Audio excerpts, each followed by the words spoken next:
Hello, I'm Katie Hall. And I'm Raymond Lee, and this is LAaRT. In his own time, artist Andy Warhol pushed the boundaries of what defined art, challenging expectations with his portrayals of popular culture.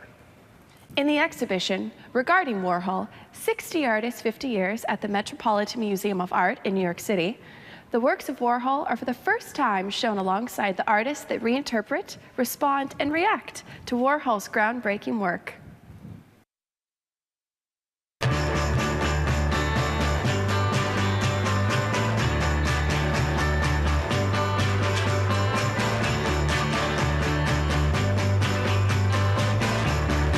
The exhibition is meant to be a look at Warhol and his impact on contemporary art of the last 50 years. Warhol was willing to embrace anything, and that's the Warhol effect. Well, it's a very large show, so there are 157 works total, and 51 of those are by Warhol. In each grouping of works, there'll be a Warhol, or maybe two Warhols, and a group of works by other artists. Each grouping is meant to introduce other approaches to what Warhol set out. The first section is a very large section called Daily News, From Banality to Disaster. He was constantly looking at the current news, to the newspaper, to magazines. Warhol's sources were so often the most banal of subjects, but also from the daily news, he took disasters, and he would make paintings based on that. So then that section moves into an area that has to do with American consumerism, with logos, and how other artists like Weiwei have appropriated those images. For me, one of the exciting things about the show is to see Warhol juxtaposed with, for example, an artist named Haacke.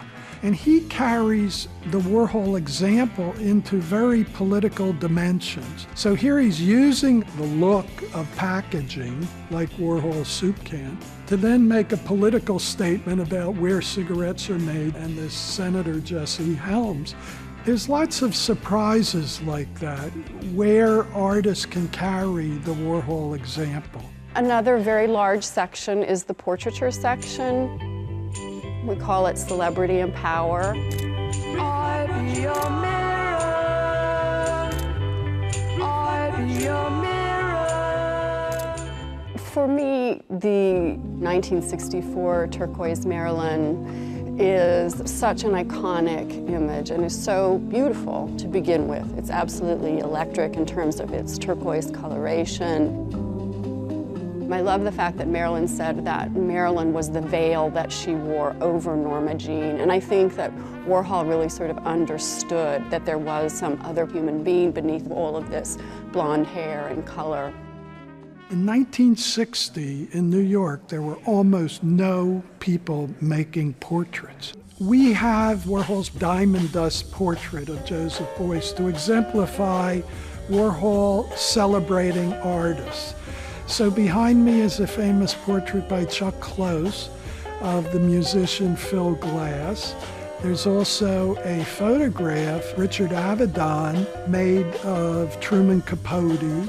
There's a painting by Alex Katz of the poet Ted Berrigan. So this gives you a sense of how, with Warhol as an example, things expand out and become very exciting. There's another section called Queer Studies, which is really about assumed personalities, the idea that identity, especially sexual identity, is something that can be altered, can be used in a kind of fluid and shifting and changing way. And then the last sections are really more about Warholian techniques. There's a section called Consuming Images about abstraction, seriality, and repetition. And it begins with a wonderful image of the Mona Lisa. So the rest of the gallery is in part about how other artists have absorbed this appropriation technique. And then there is a section called No Boundaries, and it really has to do with this wonderful kind of explosion of the whole Warholian phenomenon and the idea that art really can be anything. One of the interesting things about doing this exhibition was to think about how alive the legacy is right now. Ryan Trecartin is a filmmaker. If you compare them to the Andy Warhol films, you quickly realize that Ryan Trecartin is a descendant of Andy Warhol. A show of his work opened a little over a year ago and was met by unbelievable praise. If a contemporary artist is still moved by Andy Warhol, and that artist happens to be so celebrated, then the Warhol effect is still with us.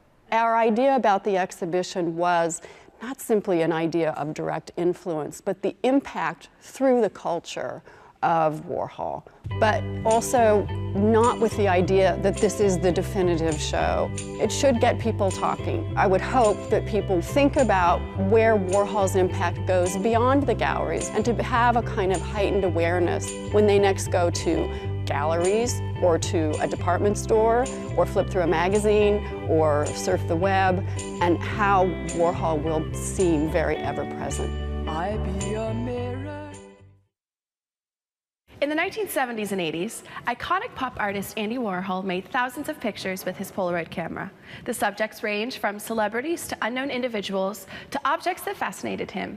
And many of these photos served as inspiration for his later paintings and silkscreens. At the Luckman Gallery in Los Angeles, an exhibition made possible by the donation from the Andy Warhol Foundation for the Visual Arts presents a selection of these Polaroids to the public for the first time this spring. For more information, log on to luckmanarts.org.